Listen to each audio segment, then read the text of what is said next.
My dad leaned across the counter at Atlanta International, looked straight at my grandpa, and said loud enough for everyone to hear, "Come on, Dad, you're not invited. We already spent your money." I saw my grandpa's hand tighten on the handle of his old suitcase, his proud smile vanishing in an instant. $2 million gone, and now he was being told he didn't even belong on the trip he paid for. The agent looked stunned. Travelers turned to stare, and my chest burned with rage. That's when I realized the truth. This wasn't a mistake. It was betrayal. And as we walked out of that terminal together, my grandpa leaned close and whispered a secret to me. A secret my dad and the rest of the family would never see coming. When I think back, it's not the mansions or the marble floors that come to mind. It's the quiet moments where my grandpa was the only one who remembered me. People in Charleston loved to talk about the Carter name. They saw my dad cutting ribbons in front of new high-rises, my mom smiling under chandeliers at charity balls, and my Aunt Susan parading purses online like trophies. To outsiders, we were untouchable, a dynasty polished to perfection. But inside those glittering walls, there was only one person who ever made me feel seen: my grandpa. I can still hear his laugh, the kind that shook the porch rail and startled the birds in the magnolia trees. He had this way of making even silence feel alive. When I was a kid, my parents forgot me after school more times than I could count. I'd sit on the curb clutching my backpack, watching the other kids run to their parents' arms.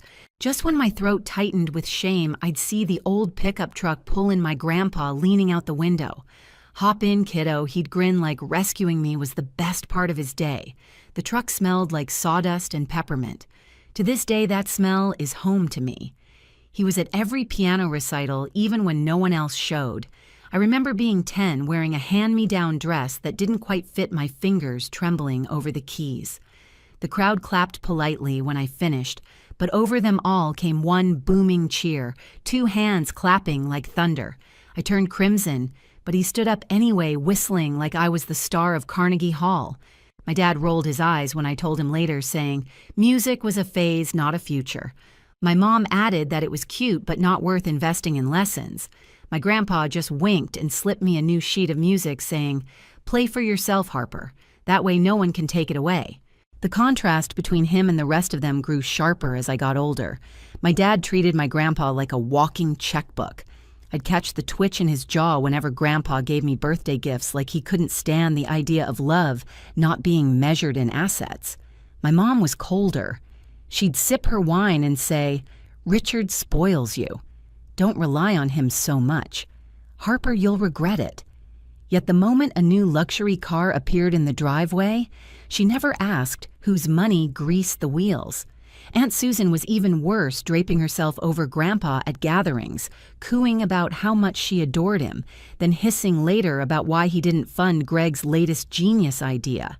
Her kids Chloe and Ethan barely looked up from their phones. Once I watched Grandpa try to tell Ethan about the early days building Carter Properties, how he started with nothing but a beat-up briefcase.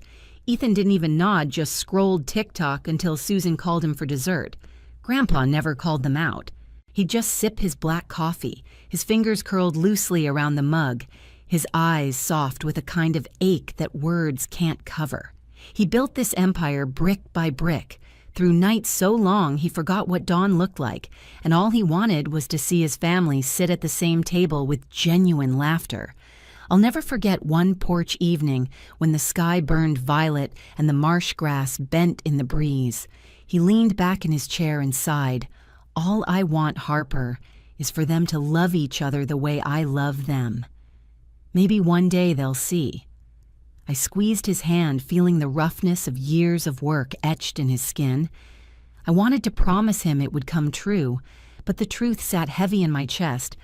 I knew my dad and aunt would never see him as more than a bank account. And then one day, everything shifted. My dad, who barely called his own father, except on birthdays, suddenly picked up the phone 3 times in a week. His tone was syrupy, forced. "Dad, how are you feeling? Eating well?" "You know, I've been thinking we should spend more time together." I nearly dropped my mug listening from the hall. My dad didn't think about family. He thought about profits. Then came Susan sashaying into Grandpa's estate with a box of imported chocolates and a smile too bright to be real. "Dad, you've worked all your life. You deserve the world. Greg and I were just saying we should all take a trip. Paris, Rome, London. Imagine it, all of us together." Even my mom, who usually spoke to Grandpa like he was an obligation, began calling every other day, her voice coated in sugar. "Richard, are you sleeping well? I saw a scarf that reminded me of you." She actually mailed it. A cashmere scarf folded so carefully, Grandpa whispered, "Too nice to wear." Chloe posted on Instagram, "Can't wait for family trip to Europe. Our family first." Ethan muttered one evening, "It'll be fun, Grandpa," without lifting his eyes from the glow of his phone. For the first time in years, I saw Grandpa's eyes light with real hope. He told me late one night, his voice quiet but eager, "Wouldn't it be wonderful, Harper?" Just once to see them laughing together, I nodded, but unease gnawed at me. Their sudden warmth felt rehearsed. Still, I hugged him and whispered, "If it makes you happy, then yes." I wanted his dream to come true so badly, even as a cold knot formed in my stomach. It started with whispers through the bedroom door. I wasn't supposed to hear them, but fate has a cruel way of handing you the truth when you least want it. My mom's voice cut through the quiet like a blade. "Did he transfer it?" My dad's reply was low, satisfied, final. "Yes. 2 million. Straight from his investment account. Everything's set." I froze in the hallway, my hand pressed to the wall as if it could steady the quake inside me. $2 million. Money my grandpa had spent a lifetime building, money he believed was going toward a family memory he'd been aching for. And here were his own children plotting like thieves in their own home. My chest tightened. I wanted to burst into the room, scream, demand answers. Instead, I swallowed the fire and slipped back into the shadows, my mind spiraling. Maybe they'd still bring him. Maybe the money bought his ticket, too. Maybe this nightmare wasn't as cruel as it sounded. I clung to that fragile hope for days. It was the only thing keeping me from falling apart. And when the morning of departure arrived, I forced a smile as Grandpa showed up at our house, his old leather suitcase in hand. He wore his best gray blazer, the one that smelled faintly of cedar, and his eyes shone with boyish excitement. "Harper," he whispered, pressing my hand. "Paris. I'll finally see the Eiffel Tower." I hugged him tight, my throat burning. "Of course, Grandpa, and I'll be right next to you." The drive to Atlanta International felt like a parade for everyone except him. My dad cracked jokes with Aunt Susan about wine tours in Tuscany. My mom typed furiously on her phone, already posting a "Family Adventure Begins" caption. Chloe and Ethan sat glued to their screens, earbuds sealing them in their own world. And next to me in the back seat, Grandpa sat in silence, fingers tapping lightly on his suitcase handle, glancing at my dad now and then as if trying to convince himself this was real. The airport was buzzing, all glass and noise and the smell of overpriced coffee. Families hugged goodbye, children ran toward gates, luggage wheels clicked against the floor. I held Grandpa's arm, guiding him through the crowd. "Don't worry," I whispered. "Everything's fine." But my stomach told me otherwise.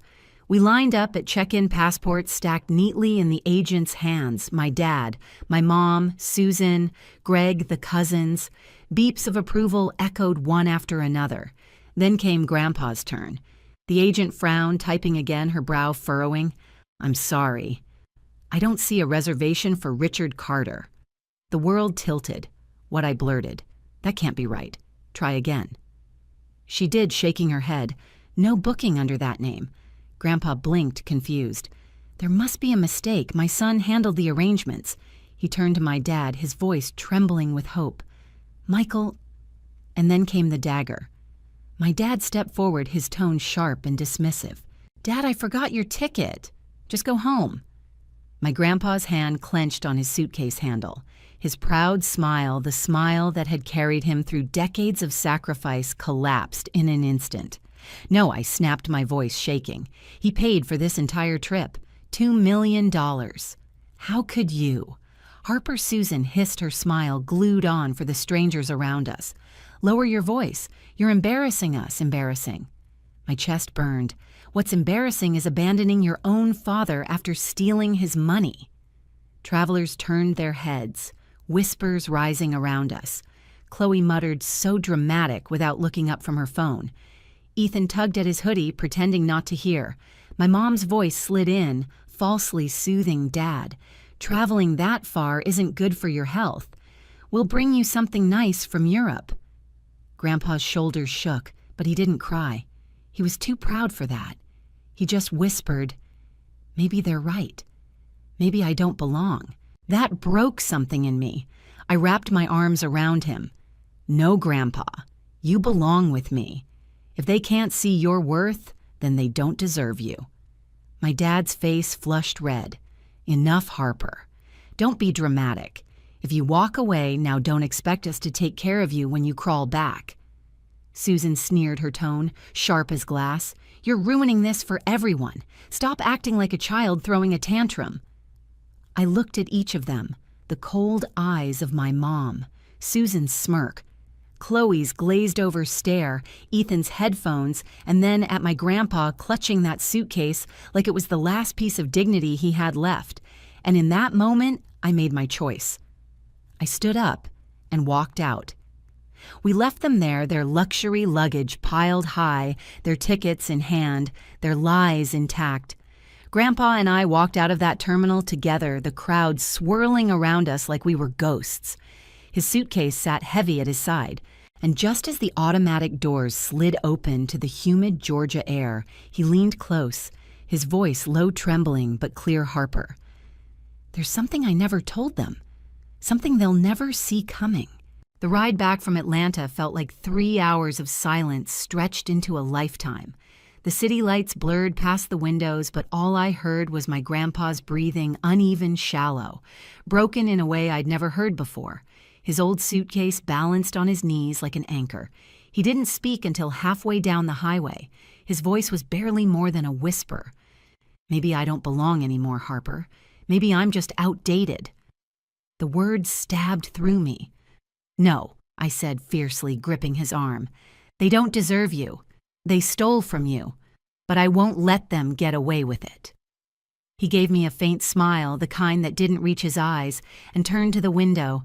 Neon signs flickered across the glass, painting his face in fractured colors like a man fading out of his own story.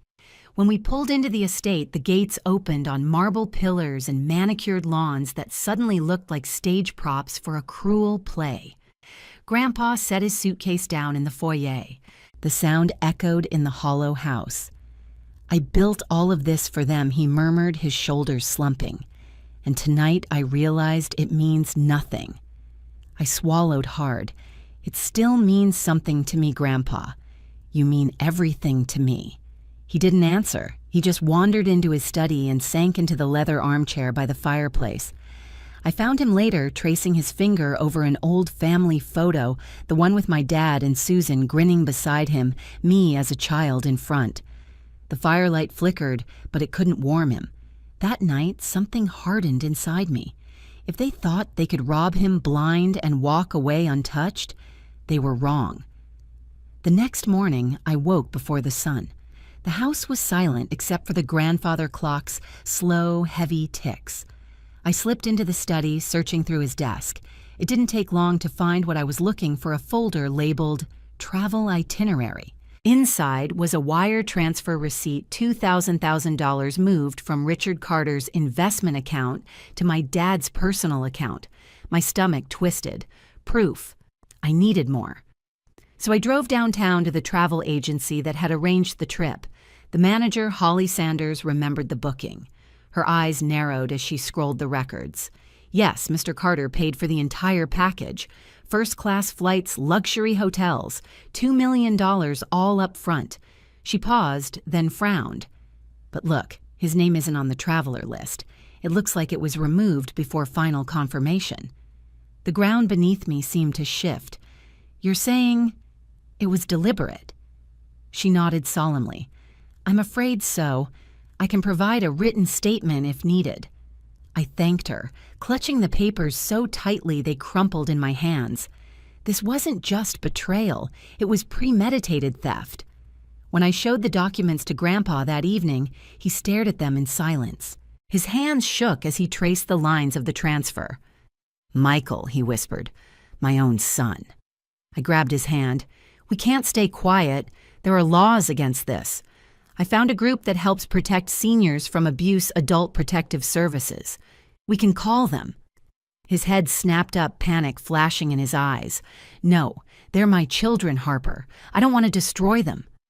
"They destroyed themselves," I shot back. "You gave them everything and they left you standing in an airport like you were nothing. This isn't love, it's exploitation. If we don't speak up, they'll keep doing it. Maybe not to you again, but to someone else. Silence only protects them." He looked at me for a long time. I saw the war in his eyes, love twisted into loyalty, loyalty poisoned into fear. Finally, he exhaled and whispered, "If you believe it's right, then I trust you." The next morning, my hands trembled as I dialed the number. The line clicked and a calm voice answered. "Adult Protective Services. This is Daniel Hayes. How can I help you?" I poured out everything, the transfer, the trip, the humiliation at the airport. My voice shook, but Daniel's didn't. "Do you have proof of the transfer?" he asked. "Any witnesses?" "Yes," I said quickly. "I have the receipt and the travel agency manager is willing to testify." There was a pause, then his tone sharpened. "That's enough to open an investigation. I'll need you and your grandfather to come into our office." When I hung up, my pulse was racing. Fear and relief tangled in my chest. For the first time since the airport, I felt something I thought I'd lost hope. I didn't tell my dad. I didn't tell my mom. I didn't tell Susan. Not yet. They were somewhere across the ocean drinking champagne on a stolen dream. And while they were clinking glasses, I was laying the first bricks of their downfall quietly, carefully, in silence. Grandpa asked me that night, "What happens now?" I squeezed his hand. "Now we wait, and when they come home, we'll be ready." The weeks that followed felt like waiting inside the eye of a storm, eerily quiet, but I could sense the walls trembling. Grandpa and I kept to ourselves at the estate, the two of us orbiting one another in silence that said more than words. Some nights I caught him sitting alone on the porch, staring into the marsh, as though trying to measure how far loyalty could stretch before it broke. I never interrupted. I just made sure the lights inside were warm when he came back. Daniel Hayes from Adult Protective Services called regularly, updating us with the patience of someone who had seen too many families tear each other apart. "We've opened a case," he said. "When they land back in Atlanta, we'll serve the summons. Harper, you need to stay calm. Don't engage until then." But staying calm was harder than it sounded, because while they were sipping wine under the Paris skyline, I started receiving the first messages. At first, they came disguised as concern. My mom's text pinged one evening. "Sweetheart, are you and Grandpa okay? You didn't have to leave the airport like that." We were worried. I stared at the screen, bile rising in my throat. Worried they left him behind with a suitcase and no ticket. I didn't reply. Then Susan chimed in, her tone saccharine as always. "Harper, I know you're emotional, but you can't let Grandpa's stubbornness ruin things for everyone. He wasn't fit to travel, you know that." I almost threw my phone across the room. Not fit. He was the one who funded their luxury adventure. I shoved the phone in a drawer and left it there, buzzing like a snake I refused to touch. The calls began next. My dad's voice filled the voicemail with manufactured authority. "Harper, answer the phone. You're overreacting. You embarrassed us at the airport. That kind of behavior is unacceptable." Unacceptable. As if betrayal was acceptable, but defending Grandpa was not. Every message grew sharper, nastier. "You're tearing this family apart. Do you realize what you've done to our reputation? When you need help one day, don't expect us to be there." It wasn't just calls. Word started trickling in from friends around Charleston. Neighbors mentioned my aunt had been gossiping at the country club Harper's gone unstable. She's turning Richard against his children. My dad told colleagues at the firm that I was confused, manipulated by an old man losing his grip. The smear campaign hurt, but it didn't surprise me. I'd grown up watching them rewrite stories to fit their narrative. This was just another chapter in the book of denial they all lived by. One night, Grandpa overheard one of the voicemails. My dad's voice hissed through the speaker. "You're a traitor, Harper. Blood is blood, and you've chosen wrong." Grandpa's hand trembled on the armrest, his knuckles white. "Maybe we should drop this," he whispered, as if confessing a sin. "They're my children. I can't bear to see them humiliated." I turned to him, fire rising in my chest. "Humiliated, Grandpa. They humiliated you, in front of strangers. After robbing you blind. They're not victims, they're predators. And the only reason they're scared now is because for the first time they don't hold the leash." He looked at me long and hard, his eyes wet, and nodded once. After that, he didn't bring up dropping the case again. The pressure mounted as their return date drew closer. I stopped going into town to avoid the whispers. Instead, I buried myself in paperwork with Daniel. Every receipt, every statement, every testimony lined up like dominoes ready to fall. The more evidence we stacked, the more frantic their messages became. Susan sent a string of texts one night, the mask slipping completely. "If you ruin us, you'll regret it. Do you think anyone will believe a spoiled little girl over her whole family? You'll be disowned, cut off, forgotten." I read it out loud to Grandpa. His lips pressed into a thin line. Then he whispered, "They don't realize you already know what it feels like to be forgotten. That's why they can't touch you anymore." Those words burned into me like armor. For the first time, I felt untouchable, not because I was stronger than them, but because Grandpa believed I was. And then came the night before their flight home. Daniel called his tone firm. "They land at Atlanta International tomorrow evening. I'll be there with the summons. Harper, are you ready?" I looked across the room at Grandpa, sitting straight in his chair, his old leather suitcase at his feet like a reminder of the day they betrayed him. His face was lined with exhaustion, but his eyes were steady. Yes, I told Daniel my voice steady for the first time in weeks, more ready than they are. As I hung up the phone, I realized the storm wasn't approaching anymore. It was here. And this time, we weren't running. The arrivals terminal at Atlanta International was buzzing with laughter and rolling suitcases when Grandpa and I stepped inside. Travelers streamed out of the gate with Paris stickers plastered on their luggage and duty-free bags swinging at their sides. I gripped Grandpa's hand, my stomach in knots. Beside us stood Daniel Hayes from Adult Protective Services, his suit sharp a folder of documents tucked beneath his arm like a loaded weapon. I saw them before they saw me, my dad Michael strutting in a tailored coat, sunglasses perched like a crown, my mom trailing just behind scrolling through her phone as if even reality could be ignored with enough screen time. Aunt Susan looped her silk-scarved arm through Greg's, her laugh brittle and high-pitched. Chloe and Ethan dragged their shopping bags chattering about boutiques looking like extras in an ad for a life they didn't earn. Then their eyes caught us. My dad's smile faltered first. "Dad Harper. What are you doing here?" before I could answer. Daniel stepped forward, his voice calm but razor sharp. "Mr. Michael Carter, Mrs. Linda Carter, Mrs. Susan Miller, Mr. Greg Miller. You've been served. This is a summons regarding allegations of financial exploitation against Mr. Richard Carter." He handed each of them an envelope. The air around us shifted. Conversations slowed, heads turned, strangers whispered. My mom's face drained of color. This has to be some kind of mistake. Susan clutched her purse. Financial abuse. He gave us the money. Daniel didn't flinch. The court will decide. My dad's voice dropped to a growl. "Dad, tell them this isn't true. Tell them you wanted us to go." Grandpa's voice shook, but it carried through the terminal. "I wanted us to go together. I never wanted to be left behind." The words echoed louder than the announcements blaring over the intercom. For the first time, people weren't looking at my dad with admiration. They were looking at him with disgust. I stepped forward, my pulse hammering in my throat. It wasn't Grandpa who called APS. It was me. Their heads snapped toward me. My dad's face twisted crimson. You dare turn against your own parents? Yes, I said, my voice steady.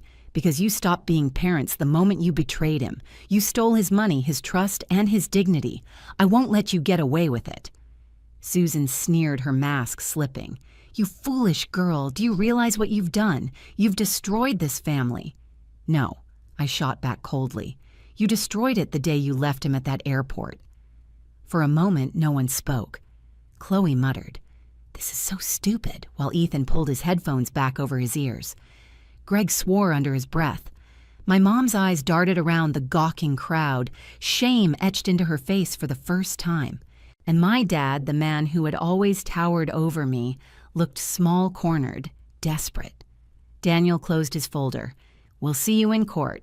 The Charleston courthouse wasn't grand, but stepping inside felt like walking onto a battlefield. Wooden benches, the state seal above the judge's chair, every eye on us. Grandpa stayed home that day. He couldn't bear to face them, but I carried him in my heart. On one side sat me and Daniel. Across the aisle, my dad, my mom, Aunt Susan, and Greg, stiff as mannequins, beside their slick lawyer. Their glares burned holes in me. The judge, a stern woman with silver hair, banged her gavel. "Court is now in session." Daniel rose. "Your Honor, this case is about exploitation. Richard Carter, a 78-year-old man, transferred $2 million to his children under the promise of a family trip. Instead, when the day arrived, he was left at the airport. This is elder financial abuse." Their attorney leapt up. "Objection. Mr. Carter voluntarily gifted those funds. My clients are guilty of nothing but generosity." The judge gestured. "Proceed with evidence." Daniel clicked the projector. The wire transfer appeared on the screen, $2 million from Richard Carter's account to my dad's. Then the travel itinerary, every name listed except Grandpa's. Murmurs rippled through the room. I was called to the stand. My hands trembled as I swore the oath. Daniel's voice softened. "Miss Carter, tell us what happened at the airport." I inhaled sharply. We were all in line. When it was my grandpa's turn, the agent said there was no ticket. My dad looked him in the eye and said, "Dad, I forgot your ticket. Just go home." Gasps erupted. My voice cracked, but I pushed through. He had paid for everything. He believed this was his chance to unite the family, but they never intended to take him. They abandoned him. Their lawyer shot up. Hearsay. Daniel raised a hand. "Not hearsay. We have corroboration." The doors opened. In walked Holly Sanders, the travel agent. She testified calmly that my grandpa's name was deliberately removed. An airport staffer followed, confirming they overheard my dad's cruel words. Piece by piece, the puzzle was laid bare. Finally, my dad demanded to speak. He stood, fists clenched. "This is absurd. My father is old. He wouldn't have survived the trip. We spared him." I jumped to my feet, unable to stay silent. "Spared him. You call stealing his money and humiliating him in public a kindness. No, you did it for yourself, for shopping bags and champagne." The judge banged her gavel. Order. My dad pointed at me. His face twisted. "You ungrateful child. After everything we've done for you, you've done nothing for me." I cut in, my voice breaking. "He raised me. He loved me. And you betrayed him." The courtroom fell silent. The judge's eyes hardened. She turned to the jury. "Do you find sufficient evidence of financial abuse?" The foreman stood. "We do." My breath caught. The judge's voice rang out. "This court orders Michael Carter, Linda Carter, Susan Miller, and Greg Miller to repay the full $2 million. Furthermore, due to their conduct, they are stripped of all inheritance rights and future guardianship over Richard Carter. This ruling will remain on permanent record." For a moment, the room was frozen. Then Susan broke, sobbing into her hands. Greg cursed. My mom bowed her head, shame staining her silence. My dad slammed his fist on the table, roaring, "This is an outrage. We're his family." The judge's gavel cracked like thunder. "Exactly. And that makes your betrayal all the more reprehensible."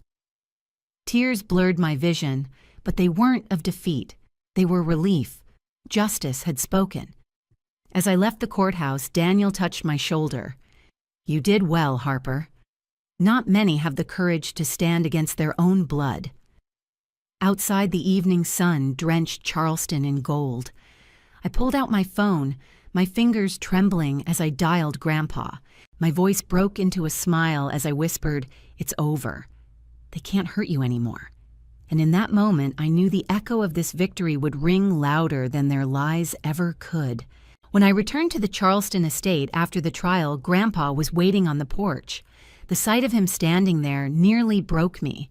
He looked smaller somehow, as if the weeks of betrayal had chipped pieces off his frame. But when he saw me step out of the car, his eyes searched mine with the urgency of a man needing air. I didn't have to speak, he knew. I nodded, tears stinging my eyes. "They can't hurt you anymore, Grandpa." He rose slowly from his chair, his old blazer hanging looser than before, and pulled me into his arms.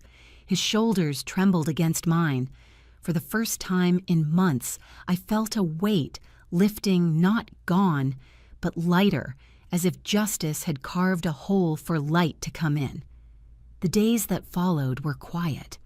We didn't talk about the courtroom. We didn't rehash the betrayals.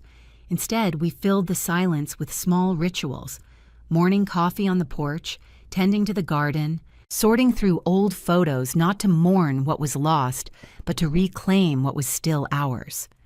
Grandpa still carried scars, the way his eyes lingered on the empty chairs at the dining table, the way he sometimes trailed off mid-story when he remembered who wasn't there to listen.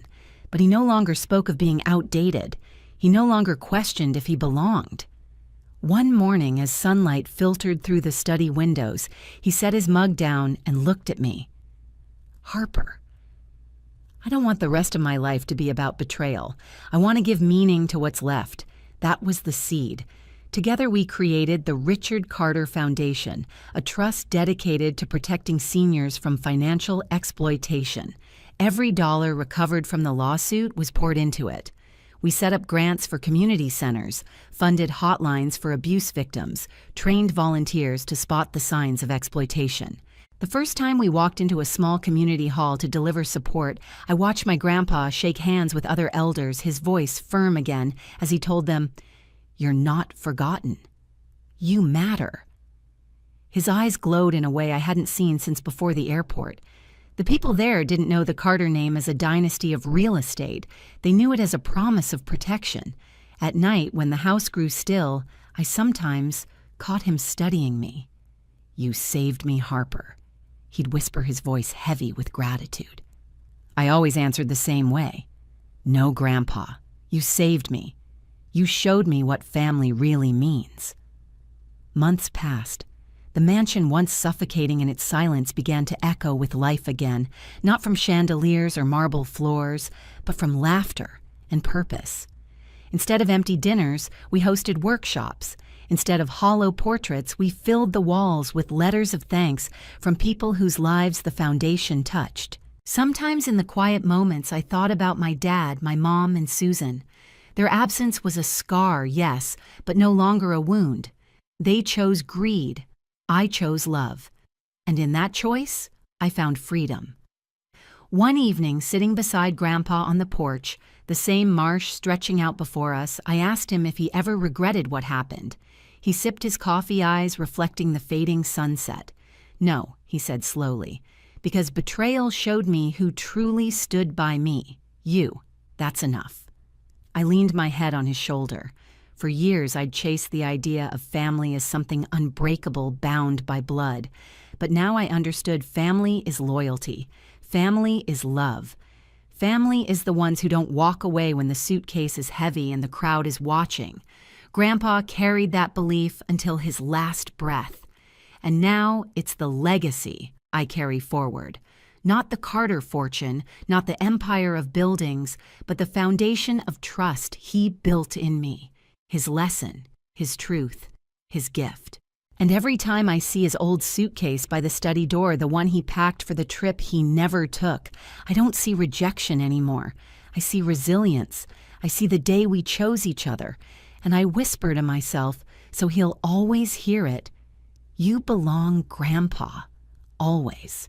Have you ever seen someone you love betrayed by the very people who should protect them? Share your story in the comments. I read everyone. And if you believe loyalty matters more than money, hit like, subscribe, and stay with me for more true stories that need to be heard.